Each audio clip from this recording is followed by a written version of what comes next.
Jesus explaining his divinity to Nicodemus. John 3:13. No man hath ascended up to heaven, but he that came down from heaven, even the Son of Man which is in heaven. Jesus claims to be God, as written about in Proverbs 34. Henry Morris Study Bible Notes. This is an emphatic claim to deity, as Christ here refers to Proverbs 34, and appropriates it as applying uniquely to himself, thus claiming to be the only begotten Son of God. Jesus had descended from heaven, no John 3:31, and would soon ascend back to heaven, John 20:17, and even now, by virtue of the indissoluble union of the triune Godhead, was still in heaven.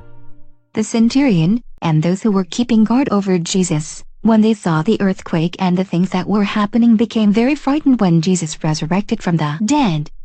When Jesus left the tomb, the guards knew this truly was the Son of God. A rich man from Arimathea, named Joseph, who himself had also become a disciple of Jesus, put the body of Jesus in his own tomb and rolled a very large stone over the entrance. Henry Morris Study Bible Note. Joseph was a member of the council, which had condemned Jesus, though he did not consent to this. Luke 23:51. He had been a disciple of Jesus for some time, but secretly. This does not suggest cowardice, however, but strategy. In fact, the Greek word for secretly is krypto, from which we get our word cryptic.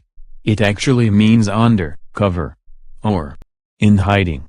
It may well suggest that Joseph was hiding in the tomb he had built, watching the crucifixion, so that he would know exactly when Jesus died and could go immediately to Pilate, who was surprised to learn he was already dead. Nicodemus and Joseph of Arimathea in the tomb newly prepared for the Messiah Jesus. They are reading Isaiah 53 and planning for the burial of their master. On the day of the crucifixion, they were prepared. A Henry Morris Study Bible Note. Joseph as a counselor was a member of the Sanhedrin, the group that had condemned Jesus. The fact that he had not consented to this deed, with the others had, no doubt, alienated him from his colleagues. And this would be seriously aggravated by his provision of a proper burial for Jesus' body. Furthermore, he had apparently purchased a plot of land for just this purpose, and then had hewn out in the rock a new tomb, wherein none before had been buried. Nicodemus, his colleague on the council, had participated with him in all these plans, which must have occupied at least many weeks before the crucifixion.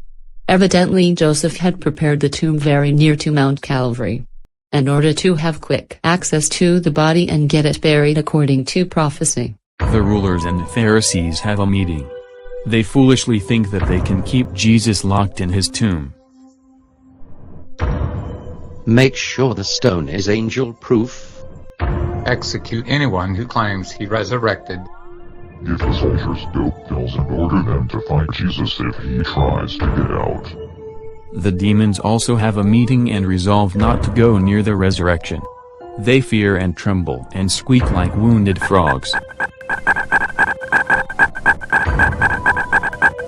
Proverbs 30 verse 4 and many other prophecies in the Bible predict the resurrection of Jesus from the grave. Jesus is the Son and an equal part of our wonderful Almighty Triune Creator.